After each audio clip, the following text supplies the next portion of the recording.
Fantastic. I want to welcome everyone today to our special Women in Technology session. And while I'm going through this intro, I'm going to have Rafi advance to the next slide. Events like this don't just happen by themselves. It takes a team to do it. And this is your Women in Technology task force. You can see we have quite a few participants from a number of different organizations. And this is part of our How She Built This series. So today's panel is one of our open events where we invite a lot of our colleagues from industry to join us in the presentation, and you are in for a special treat. Today's topic is making big career moves. And we have four wonderful women who will discuss their journeys through the career jungle gym. And here's the thing about this. In each of these cases, these leaders have had to make some specific decisions or choices that was beyond a normal job change. And I want to encourage all of you, tap into their experience. Please ask questions, use the chat. They have so much to share with us. So I have the pleasure of introducing today's panel moderator. She is Erica Nolting-Young, a director for Slalom Strategy. And as an example of the smart women that we have as part of Innovate at UCLA, Erica is our programs chair. So she runs the overall set of programs in addition to being part of our WIT task force. She also, and when it came time to moderate this panel, Erica was the perfect candidate. And without spoiling anything, I can tell you she has made a number of big career changes, including transitioning between industries, changing roles, and through it all, the key thing, and I think you're going to hear this a lot, following her passion. And in her case, it's finding really creative solutions to tough problems. So Erica, over to you and our amazing panelists. Thank you, Tammy. Hello, everyone, and good afternoon. And thank you for spending part of your week with us today. I hope by the end of today, you feel energized, you gain some new insights from some of the amazing leaders we've got here to share their experiences with you. As Tammy shared, I was excited to moderate this panel because I too have been through some big career transitions over time and have learned some really valuable things. And it's because of some of the great mentors and leaders around me who've been willing to share insights that I was able to make those changes with confidence. But not everyone is lucky to have those connections or those insider insights to help guide them as they think about making big career transitions. And so it's helpful to have opportunities like this to hear from other leaders and how they've made these changes. And I hope that exiting today, you find someone here in this virtual session, or maybe one of our speakers could be a helpful resource to you one day if you decide to make a career transition and need a little bit of advice along the way. And hopefully you'll have some good notes coming out of today that you can look back to for inspiration. I started my career working at the Walt Disney Company. I thought I'd spend my whole career in media and entertainment. I really loved it. It's a great space. I'm sure many of you on the call here, if you're based in SoCal, have some of that background. I know some of our panelists here do. In fact, I think all of them do. Loved this space. And at some point, there was an opportunity for me to make a transition as the media and technology world started to collide more. And I jumped into the consulting world, somewhat unknowing, without anyone in my world who had ever worked in consulting who I could go to for advice. And I fell in love with it. And I've been in consulting now longer than I was in media and entertainment. When I made the transition, I came in as a sales executive. And not that long ago, I made a move into the strategy consulting side of things and really made that move by following my heart. I knew I had always had a knack for strategy, and I had just not found that right sponsor yet to help me make the transition without going to business school or without starting as an analyst at the bottom of a large consulting program and working my way up. So I had to find the right advocate. I had to get a lot of advice along the way, and I had to know deep down that I really could do it, have the conviction and stick with it. It's worked out great, and it's been a lot of fun. I know you'll hear a lot of stories like this today from our other panelists here. So I'd like to introduce Melanie Hildebrand, VP of Enterprise Systems and Development at WestRock Company in Atlanta, Randy Levin, CEO of RSL Technology Associates, and Marcella Bailey, Special Assistant to the President and Deputy Director of Technology at the White House. Welcome, ladies. Thank you for being here today. And I'm going to kick us off with maybe just a quick round of introductions from each of you about your background and some highlights of some of the moves that you've made. And maybe we can start with Melanie. All right. Well, thank you so much, Erica, for that introduction. Once again, I'm Melanie Hildebrand, and I work at Westrock here in Atlanta, Georgia. So hello from the other side of the USA. It's a cloudy day, and I'm expecting thunder showers any moment. So definitely a different weather pattern than I'm used to from living in Los Angeles. So I started out with an aspiration to be a foreign currency trader. I went to school for finance and accounting. I was pretty focused on that from a relatively young age. I didn't actually know anyone that was working in IT, so I didn't have any background in technology until actually I started working in banking after I graduated, and I was recruited by an IT technology consulting company.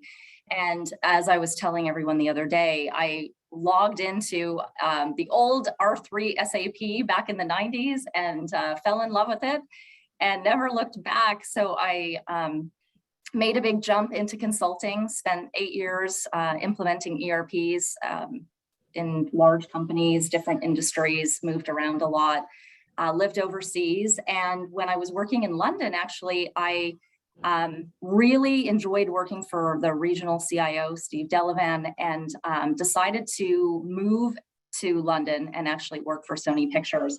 I never thought I would join a company like you, Erica. You know, you love being in the consulting realm, and I did too.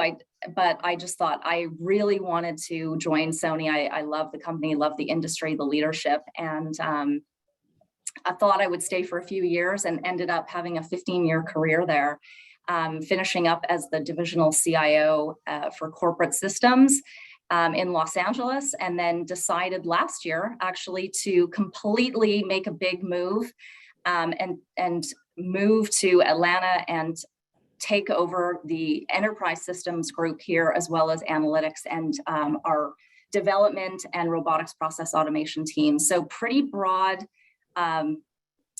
group, lots of different projects. We're going through a very, very large transformation and couldn't be more excited about it. So I have made a lot of big moves and I wouldn't change it for anything. Who would like to introduce themselves next? I'll go. Hi, I'm Randy Levin. I am now working on my own company.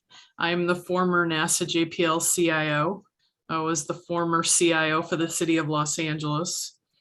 I was the CIO at Cast and Crew and the CIO at Forest Lawn.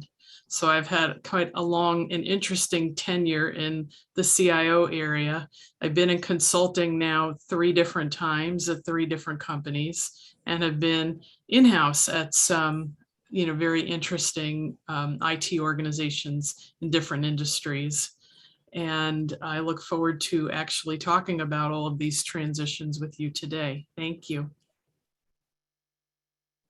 And Marcella? Yeah, absolutely. Thank you very much for having me today. And I was kind of freaking out a little bit because I'm on the UCLA campus. I got my master's at USC, but it's fine. Love lots of people that come out of UCLA and love this program as well. I think having programs like this to really focus on women, IT, leadership, and advancing more people, I think that's brilliant. So my career actually started in the restaurant industry. I grew up in a family-owned restaurant, born and raised in Los Angeles. The restaurant was called Casa Escobar. And so at a very, very young age, my parents had me working at the age of 9. And so just did a lot of things within the restaurant. Along the way, I went to LMU, started studying there, and ended up marrying one of my mom's waiters. My whole life got completely turned around, and all I thought I knew how to do was work in restaurants until someone pulled me into an entry-level position working in finance and accounting back then at Sony Pictures, and really hadn't realized that because I had done so much on the restaurant side, I actually had lots of different skill sets. That allowed me to then move into like customer service and sales, a lot on the functional side within Sony, and pretty soon started just poking my nose into how operations work, processes, distribution, poked my nose into a lot of what the IT team was doing, and just started helping fix things, and then was part of a large ERP implementation as well for Sony Pictures. And that's where, kind of like Melanie, you kind of fall in love with what you don't know, and you just I just got exposure to every single aspect of business, of operations, and how Sony really operated. And I just loved being able to have that perch within the technology space, and then started moving across different industries, and just felt that my IT skill sets were super transferable. And I'm currently now went from the private sector to the nonprofit sector, back to the private sector, and recently, about a year ago, joined the Executive Office of the President, which has the White House within it. So now I'm the Deputy CIO for the White House in the public sector. Thank you so much for sharing a little bit of the background that each of you have had the chance to live through. Randy, you've had the chance to make multiple big leaps along the way here now, and you've lived in each of those roles probably the longest for each of the panelists here. When you think back to each of the transitions that you've made, would you do it again? Was there anything you learned along the way that maybe would have changed how you navigated during that time, or some of the decisions that you made? I don't think so. I wouldn't change anything, because, all of the decisions I made led me to where I am today. So I haven't thought that anything was a negative in my career. I think that you make the opportunity what it is for yourself, and if you go into a new position and you try and learn as much as you can and give to that role as much as you can, I would say that that's the best that you can do, before you move on to your next role. Change is inevitable. I mean, look what we all had to do this year. Or 2 years ago, we had to transition from working in an office to working at home. So, and now transitioning back in a hybrid mode. So I think it's really, managing your career. And I've said this before, but being the CEO of yourself, really making sure that you are, really looking out at your career opportunities, looking out at your skills, and managing it, because no one else is going to do it for you. Yeah, I really love that. I was just having a conversation with a mentee a week ago who was asking me, like, how do you know if you should make a move? He had been approached by a company and was curious about whether he should go and have that next conversation. And similar to you, I was sharing, it's really about what you want in your life. You have to set those goals for yourself and then go and chase them with intention. And it's okay if they change over time, but have conviction about what you want. And that's half the battle, is figuring that piece out, right? Mm-hmm. Absolutely. Setting goals for yourself. Yes. Marcella, what's motivated you to take risks and make some big moves in your career? You've had some really interesting ones. Your jump, especially from media and entertainment into now working for the White House, is so exciting. But when did you have a moment where you went, this is what I'm going to do, and here's how I'm going to go make it happen? I think it's really more of chasing my passions than it is pursuing a career or a destination. I think that's really representative of how it happened within Sony. And when recruiters call, they look at my resume and they go, oh my God, you've been just jumping around. Like, you're all over the place. You're in entertainment, you're in manufacturing, distribution, you're all over the place. And that's kind of struck me a little bit. And then I've really had to think about, well, why do I jump, right? Why do I pursue these additional challenges?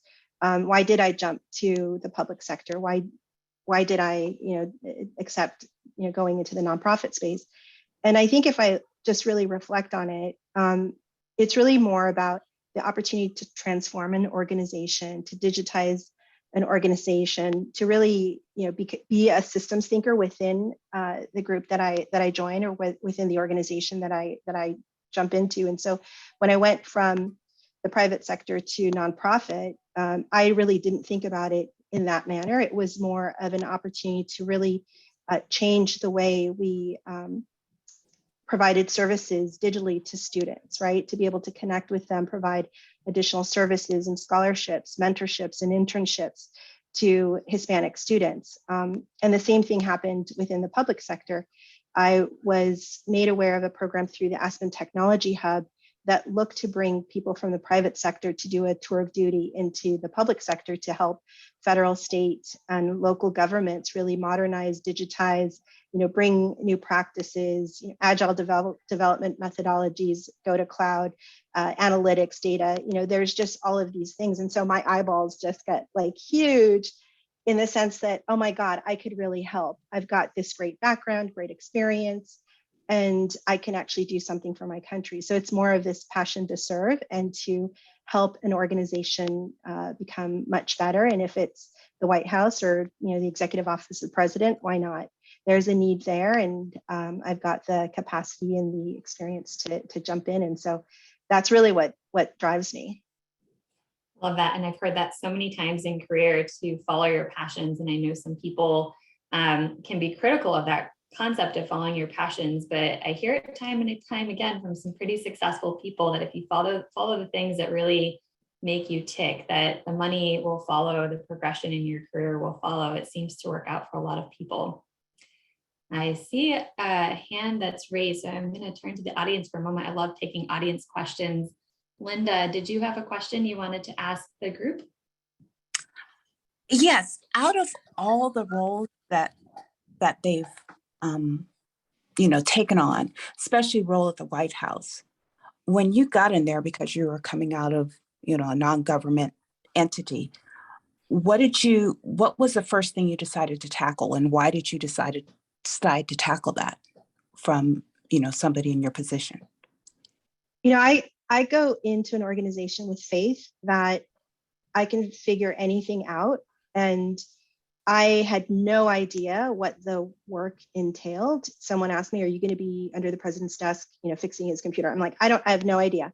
I have no idea, and if that's what I need to do, that's what I will do. And so, walking in really didn't have a plan of attack, and first couple of days was just learning the acronyms.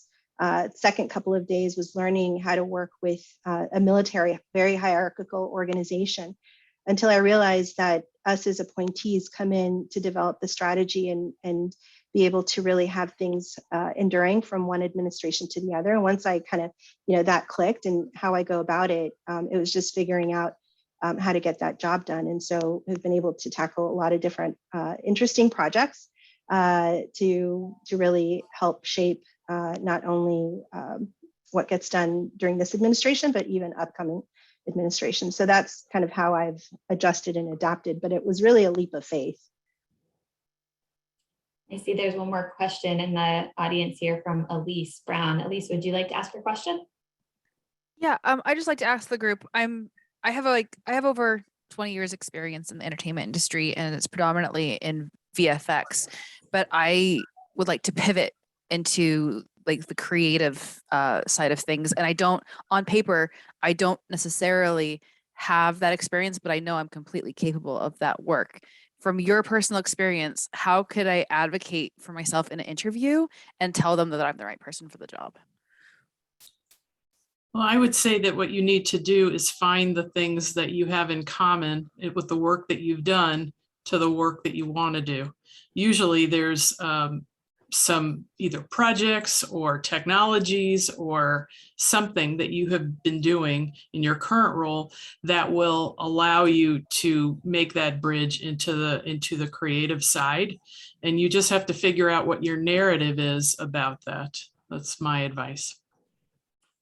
I can add 2 cents to that one. When I made the transition from being a sales executive into strategy consulting, it's seen as really a pretty big leap in the consulting world. A lot of people will question, what does a salesperson really know about solving problems for my company? But I had a lot of conviction that I could do it. I had been around my clients' businesses. I had gotten really familiar with their challenges and needs, and I had sat in so many of those consulting meetings.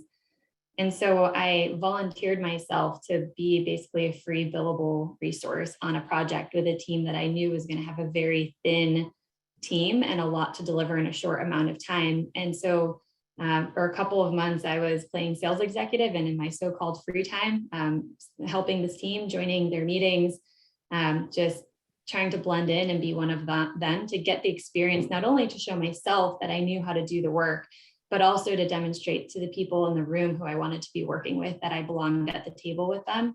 And a few months later, that opened the doorway for me to be able to lean in and take a role on the team officially. Thank you. Yeah, thanks for the questions. Coming back to my list of questions here, how did each of our panelists identify the career opportunities that you found at each jump? Was it recruiters who reached out? Was it someone in your network who cued you into an opportunity? Were you actively looking and found something on your own? Where did those moments come up, and what was the spark that made you go, gee, I should pay attention here? I'll jump in. Most of my jobs that I had up until my WestRock job, which was a year ago, I got through my network. So I had never actually been through a proper interview process up until a year ago. So that was, I think that was really lucky and really organic. I think things happened really organically. Opportunities popped up. In several cases, my peers recommended me to shift into those roles. You know, when I moved from London and I was coming back to Los Angeles, thanks to Marcella on the phone. So Marcella is my previous boss. She reached out to me because a few of my peers had said, hey, why don't you call Melanie? She might be interested in an open role that she had. So that was just perfect timing, really great opportunity. And then last year, when I decided to come to WestRock, I was recruited and went through a very formal process. I didn't know anything about the company. I had to do a lot of research. I didn't also know anyone who worked here. So that was completely new terrain for me. And I would say that that's kind of going to be the new normal. The recruiting companies or recruiters are more proactive now than people applying for jobs that are posted. So if I look at my org, my org that I have now, because we've been hiring a lot, most of my new joiners have come through us finding them. So I would absolutely say, you know, your network, your LinkedIn profile, they're doing a lot of searches on keywords that match our job descriptions. I think that's really going to be the way forward right now, especially during this big surge of hiring. It's just there's the supply and demand have completely gone the other way. So it's just fascinating to see how things have changed. I want to yes and all of that, Melanie. Absolutely, the network. And I think one thing I didn't mention, I spent 22 years at Sony Pictures, and for me, Sony Pictures was my life. I ate, lived, and breathed Sony Pictures, was going to live there and work there until I was 100 years old. I had one thing that I had was a great external network. I had partnered with a lot of other studios on some cross studio workshops and things like that, went through a couple of interviews for other studios at some point, and then also had a great network on the Hispanic side. And it's interesting, there's a gentleman on the phone that I worked with at the Hispanic Scholarship Fund. So hi, Alex. And I got to meet some great people there. But I think one of the points that I wanted to make is that we don't really do, or at least I never really did, the internal networking within my own company. And I think, where Melanie has had great successes moving, laterally and across with different groups, and now has made a tremendous jump, which I applaud her. Having kind of that within my own network was a little bit of a, I was kind of blindsided when I was laid off in, I think it was like 2013, where I didn't really have a plan B, right? I didn't really have the opportunity to really connect with maybe other Sony sister companies and things like that to see if I could stay within the broader organization. But my Hispanic network was kind of there, and someone just had lunch with me to pick my brain about technology and kind of digital techniques and things like that. And the CEO for HSF offered me the job literally the week that I was laid off on the spot. And I said, I don't want to work at a nonprofit. I haven't really figured out the type of organization I want to work for, the kind of values and the culture, and who I would really want to kind of follow. So for me, it was somewhat of a lack of preparation to get my next position. And so there's a little bit of background noise if someone can like mute. But for me, it was really, like I said before, following my passion, but really being able to kind of network your way for your next position. I think that's always a good thing. I would network my way just to help, to volunteer, and then again in other capacities, which ended up me obtaining that job immediately after Sony. But I think people really should prepare for what that next move is. And so now what I do is I'm always looking ahead. I know at some point this administration will come to an end. And so I definitely need to start planning ahead for what is next. Yes, I encourage all of the people on my team to always be networking. Somebody who was a speaker for Innovate at UCLA a few years ago said that she, as the CEO of this company, tries to meet with one new person every week and somebody in her network already that she didn't connect with recently every week.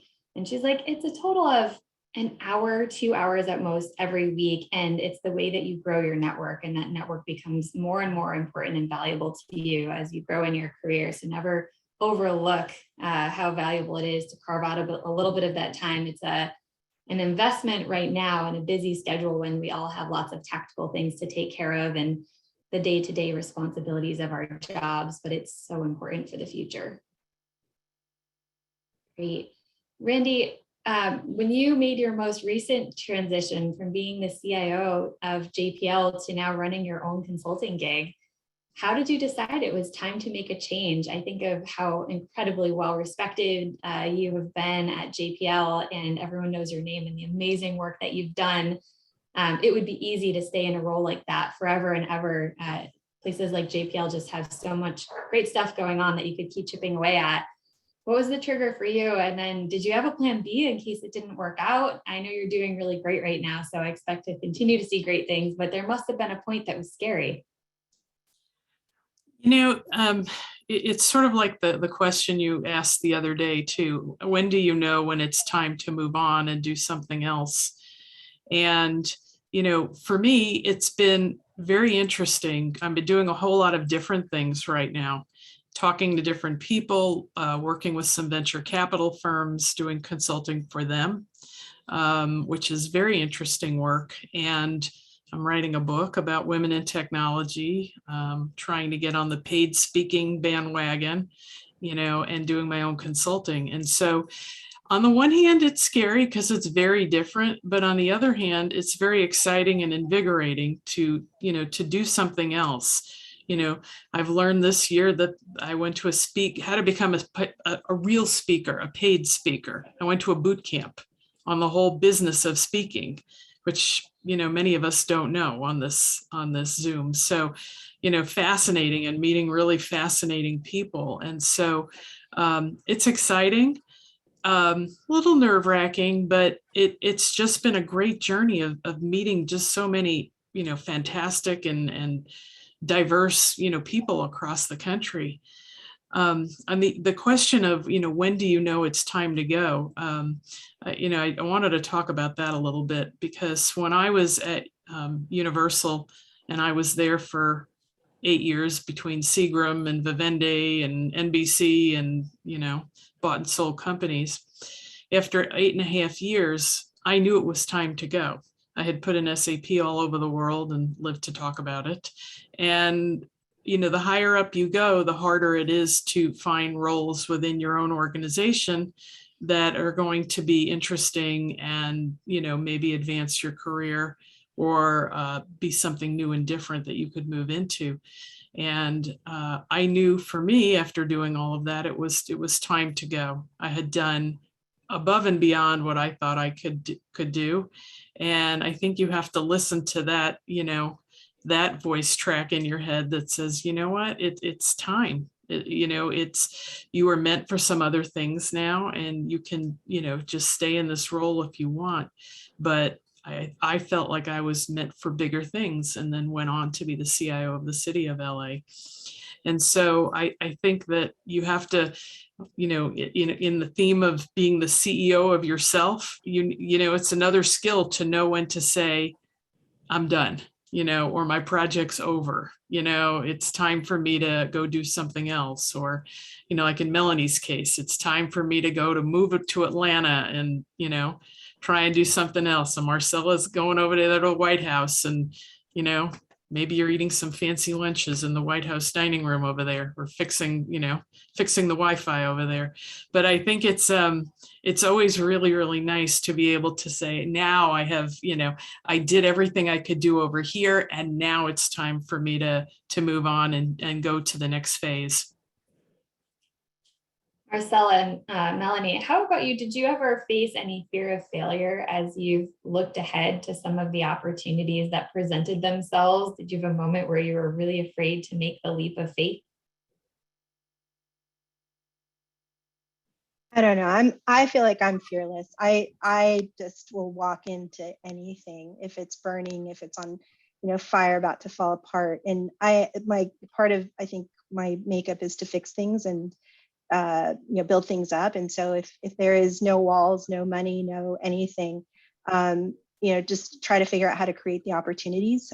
Even at HSF, walked in and they didn't have an IT shop. The CEO really had this huge vision, and there was zero IT, no applications. All they had was a help desk team, and he really wanted to transform this nonprofit industry, and had me prepare a strategy deck. And the only thing I was like, okay, I don't know how to fundraise in nonprofits. I know how it works on the corporate side and how I present, cost benefit analysis. I can make the business case and get money there, but I have no idea the way it works in nonprofit. And so I think the first week presented the vision to Wells Fargo and got $8.9 million, presented it to Target, got $2.3 million.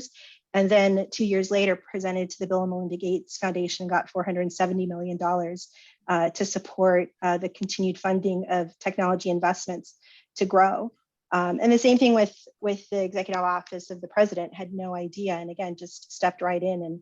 And now I know, and to Randy's point, yes, we are replacing the restaurant systems and new POS systems because there's a need. And I love that because I have that as a background. And instead of using the traditional approach in the public sector where they want to build everything and have everything on premises or on premise, we have to figure out, how do you actually, get a vendor in that can bring, traditional restaurant point of sale systems and, some other things into the door, and we're figuring it out.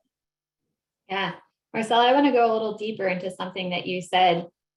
You were saying, I've never really had that fear of failure. I've always been really confident. So we may have some people on this call who share that in common with you, but I bet you there's some people on the call today who are going, gosh, I wish I had that confidence. Where do you think that came from in your life? And what's something you would advise to others here to teach to their little girls at home?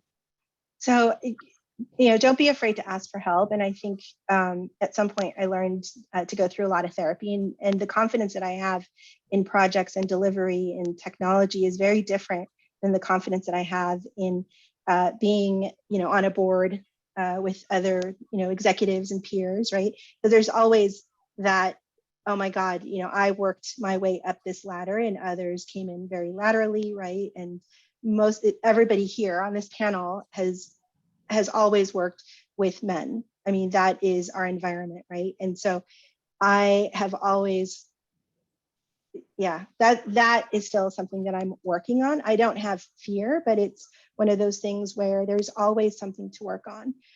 And so I seek out coaches and mentors and sponsors that can actually help me figure out, how do I navigate this world that I'm in, that I love being in, because at the end of the day, I'm there for the organization building value. And so I have to figure out, how do I navigate, that unknown.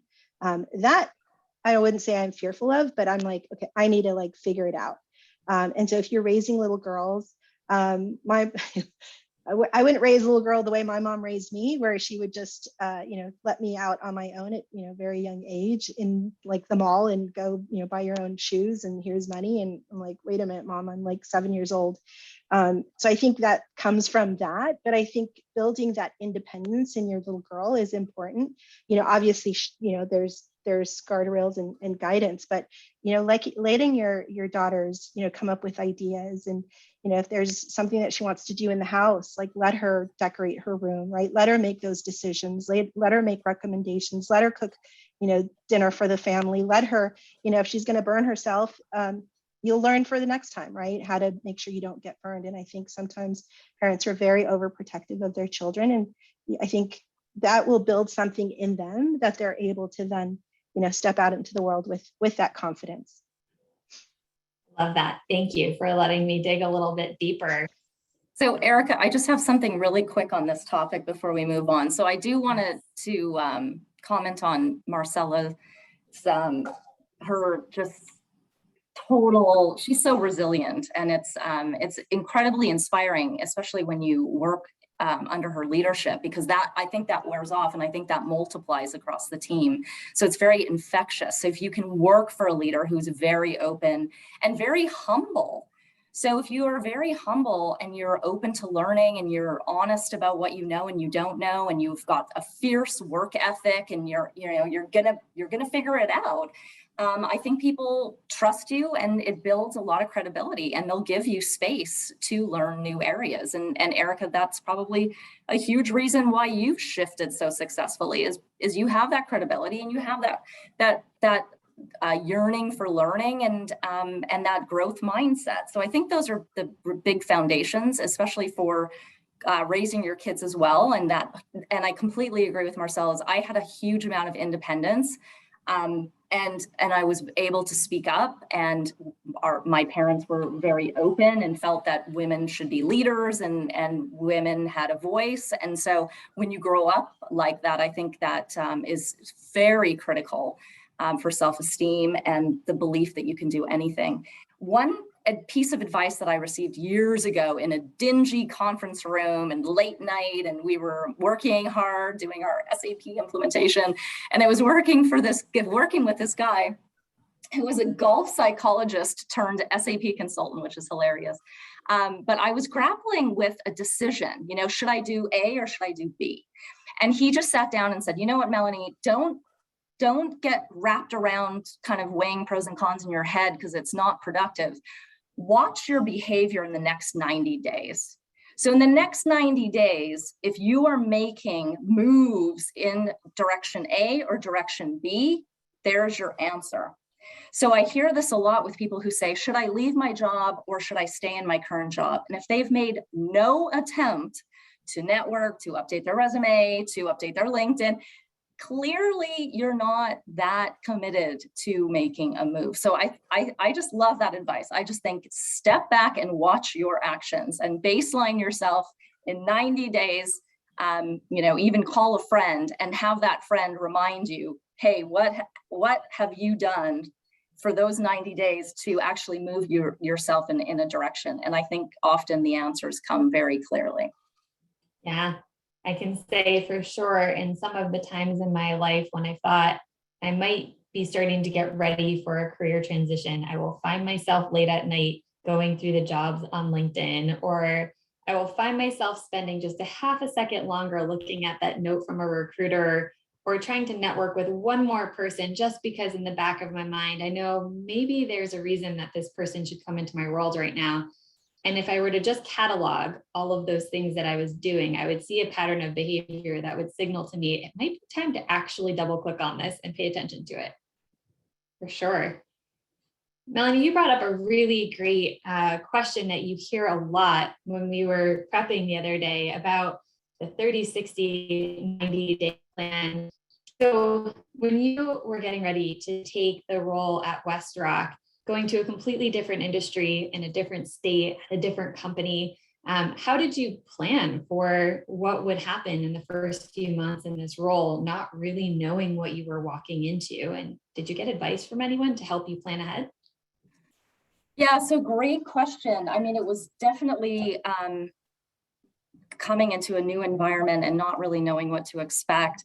I want to say there's two things to really contemplate when you're making the transition: the leave and the entry. So I also got really great advice from one of my mentors around the leave. So immediately he called it a bucket list. Create a bucket list of all the things that you want to accomplish before you leave. Because generally the recruiting process, and then, you're putting in your notice, that's a medium amount of time, right? You might have 8 weeks, 12 weeks. So you can create a pretty good to-do list for yourself to wrap up loose ends in the company you're leaving. And you want to leave it in a great place. So my number one focus was making sure that my team was taken care of and trying to position everyone to ensure that they were going to be in a good place, and that I understood kind of what was going to happen. So that was great advice, the bucket list. And I had, a bunch of sticky notes on my wall, and I knocked them all off before I left. So I think that's really important. And then the entry is really around listening tour. I think the first thing is the listening tour, not making decisions too quickly. However, some decisions are low-hanging fruit. And so you can actually have impact pretty quickly. So I think within that 90-day period, you don't want to be too quick with especially big decisions, but you also can make decisions if they're very obvious, and start showing value and impact right away. And then also ensuring that you understand all the people that you need to meet and all of the expectations around opportunities and challenges, right? So I spent a lot of time actually in the interview process, knowing that going in. What are the things that, for stakeholders, what are the things that you want help with? Where should I put my focus? Should I get this job? So I had a lot of that documentation ahead of time and started putting together plans. I would say that I did call a lot of amazing mentors that I have to ask them, if I was coming into work for you, what would your expectations be? So I had some kind of a baseline. And I also had a peer that started a month before me. So that was fabulous because we kind of grew and learned together, and we shared things. And it was wonderful to have an onboarding buddy. So even if you don't have someone starting at the same time as you, if you can kind of latch on to an onboarding buddy, I think that makes a huge difference.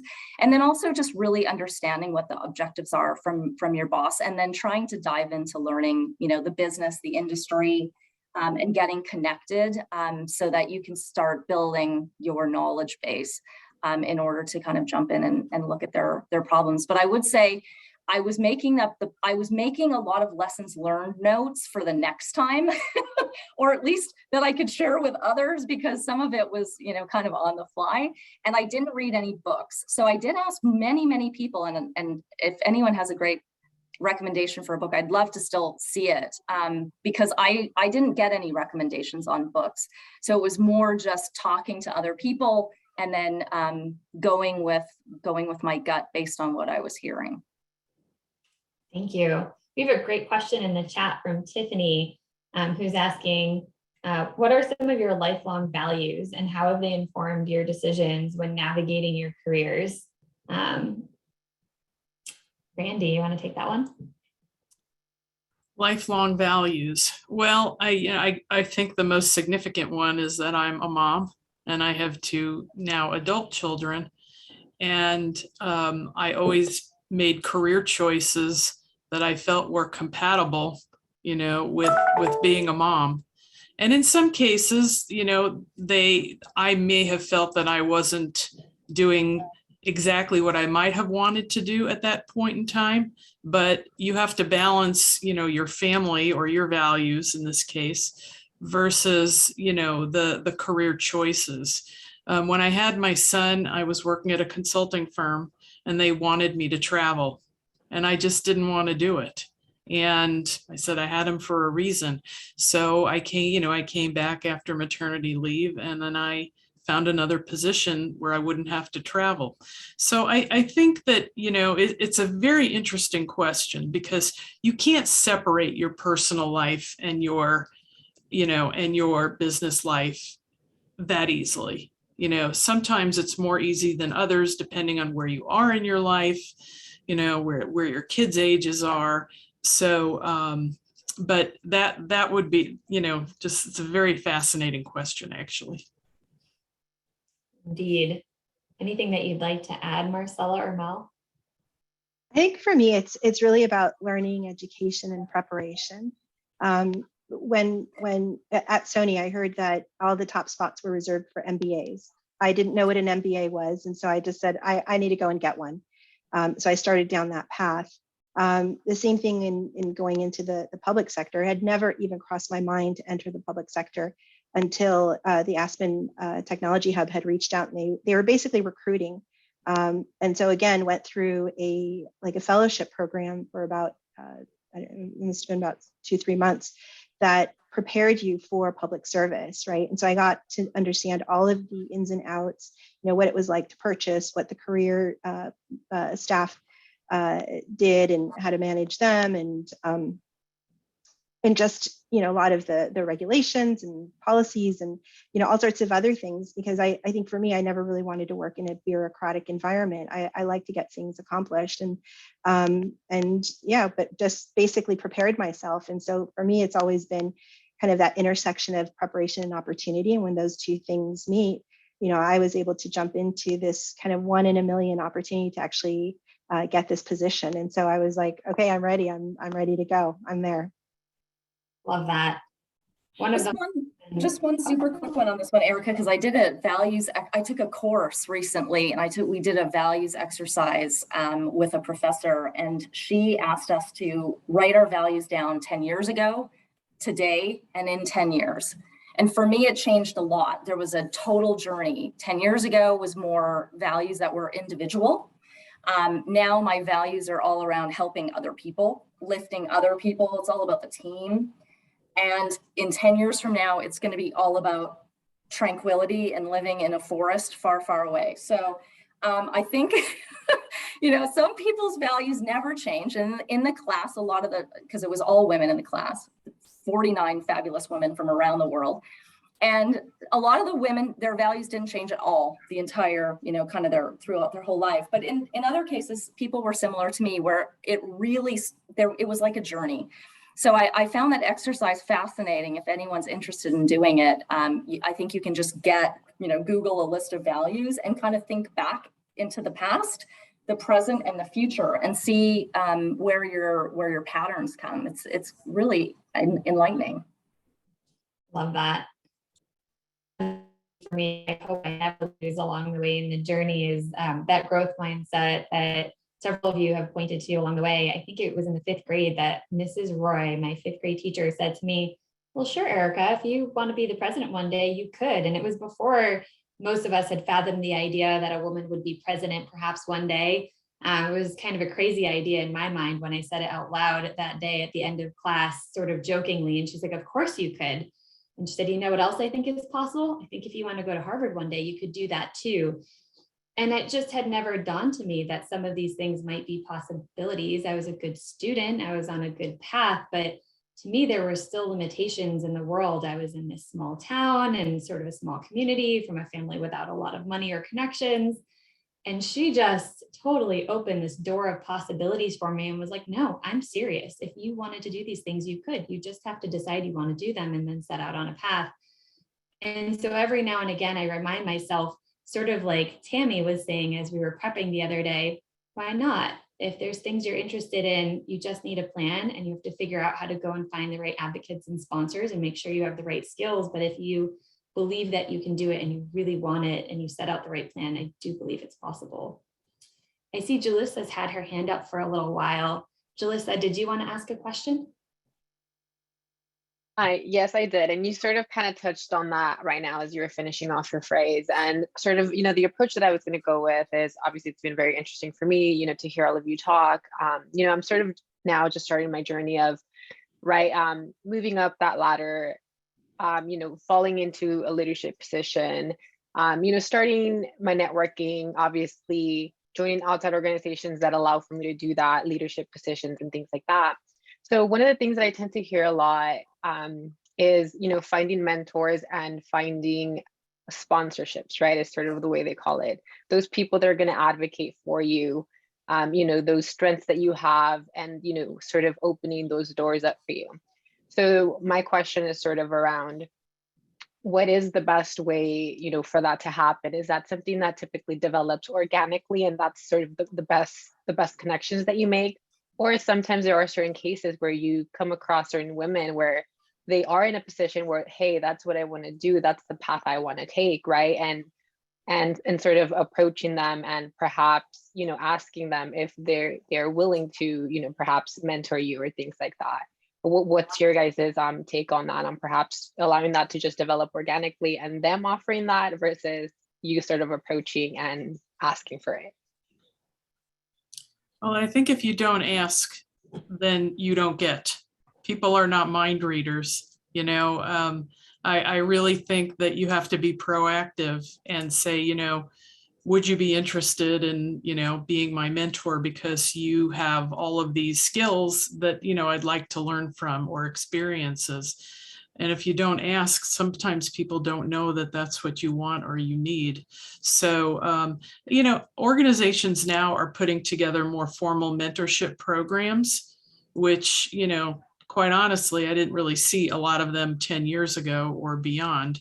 So I think that's another avenue to be able to pursue in a more formalized way. But, you sort of go along and you adopt somebody who you think is going to be a help to you and your career along the way. And hopefully you can give back, in some regard to that person along the journey. And so I think it's a combination. So there is organic part of this, and then there's just the proactive part, and then there's the part that, organizations are providing now. I want to take one more question before I pass it to Rafi or Tammy or Teresa to wrap us up. Just cue me up when you're ready, about 5 minutes out. This one's an important one. It's a private question that came to me through the chat. So someone's a little timid to ask in the audience, and I get it. And the question was about, when you're ready for a change and you've been working really hard towards that next step into a senior leader position, and you think you might be running up against a glass ceiling, how do you know if it's a glass ceiling? How do you know if it's something else? And how do you get around that hurdle? I don't think you should go into it knowing and thinking there's a glass ceiling. I really don't. I think if you think that, then all of a sudden you're limiting yourself, and you just go for it. If you don't get the job, you don't get the job, but you gave it your best shot. And, things are opening up. There are more women in leadership positions now in IT. I mean, we're not where we should be by any stretch of the imagination, but compared to what it used to be, it's better. And I think the more that you say, you know what, I want that job, I can do that job, you go in with that positive attitude, you probably will get that job. Organizations, I think, now are being more friendly to women, which is a good thing. We don't have enough women in general, not just in IT, but in other areas. So don't limit yourself. Don't go in with a preconceived notion that there is a glass ceiling. I completely agree with Randy. And I also think if it's an internal move, in many cases, you get a lot of vague feedback. So the vague feedback is often, oh, time in the saddle, and, maybe one day, and well, there's no openings, right? Because it is still a pyramid. So in many cases, the more senior levels are more difficult. And if the seat is taken, and sometimes the seat can be taken for a really long time, it's not that it's a glass ceiling, it's just a reality that there's 10 seats and they're all taken by someone, until someone leaves, it's not going to open up. So I guess what I would just invite everyone to do is, when you're moving internally and you get to a point where it's just not going to happen maybe, and like I said, when you start hearing that really vague feedback, it's time to look. it's time to look at other companies who are going to give you that opportunity, because I think there's messages between the sentences, and unfortunately you could be waiting forever. So I definitely think that don't use those self-inflicted boundaries, like Randy said. Go for what you want, and if those opportunities aren't at the current company, then there is 100 other companies looking to hire women immediately. I like tackling problems from both ends. So definitely pressure up within corporations, more women leadership positions. I don't see it. Let's go, let's move, more diversity programs. And then the other side that I've been interested in, and actually have been working with some organizations, is how do you change things at the board level? So if you look at like Fortune 500 firms, how many women do they have on boards, right? How many CEOs are there in the Fortune 500? I look at it from sometimes the Hispanic lens as well, and the Latina. And so there, the percentages are pathetic. There's, I think, 16 Hispanic CEOs in Fortune 500 Hispanic men. There's 0 women, 0 Hispanic women. So, to the point that Melanie makes and Randy makes as well, align yourself to those companies that have women in leadership at the board level, right? Align yourself with those companies that have women as CEOs, because they will also continue to promote women. And that conversation that Melanie has, I kind of can envision like where that's coming from. Yeah, don't take it, and be that voice of, we need to see more women in leadership positions. And I know Melanie has done a great job with like women in technology, and also push that across, the HITS and the Hollywood IT Society. And that just needs to continue in each and every industry. And I'm sure, some of the, like, even on the political front, right, or the private or the public front, right? At this point, there's a lot more diversity than there had been. But I continue to push those things internally, right, to ensure that if someone wants to come in into the technology space on the public side, that I say, here's my network. There's a lot of qualified people that would love to join this administration and or come in as well. And so, you being in leadership positions, also are great advocates to pull more people in, make recommendations for those top spots, and yeah, let's continue to push that. Love that. And last but not least, I want to encourage everyone to find some terrific male allies in your organization. We have some of those great allies here today. I look to people like Jim, who's on the board of Innovate at UCLA, and Doug Getz, who's also been a really great partner for when I've needed to bounce ideas around.